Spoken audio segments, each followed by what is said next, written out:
নদী উৎসব পালন বহরমপুর পৌরসভার।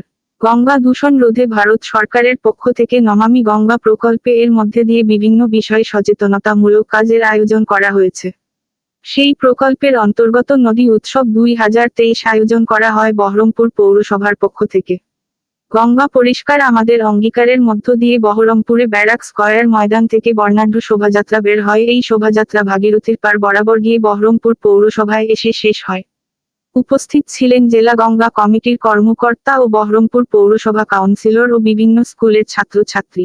গঙ্গাকে পরিষ্কার রাখা, পরিচ্ছন্ন রাখা এবং এই যে ঐতিহ্যবাহী নদী সেটিকে সবসময় সুন্দরভাবে রেখে দেওয়া, পরিষ্কার পরিচ্ছন্ন করে রাখা, তারই উদ্যোগে বিভিন্ন যে অ্যাওয়ারনেস প্রোগ্রাম তার একটা অঙ্গ হিসাবে আজকে আমাদের এই র্যালি আছে এবং সন্ধ্যের দিকে আরও অনেক প্রোগ্রাম আছে, সাংস্কৃতিক প্রোগ্রাম আছে। সবটারই উদ্দেশ্য হচ্ছে যে একটা অ্যাওয়ারনেস মানুষের মধ্যে সচেতনতা তৈরি করা, যাতে নদীকে দূষণমুক্ত রাখা, নদীর ধারগুলোকে পরিষ্কার পরিচ্ছন্ন রাখা।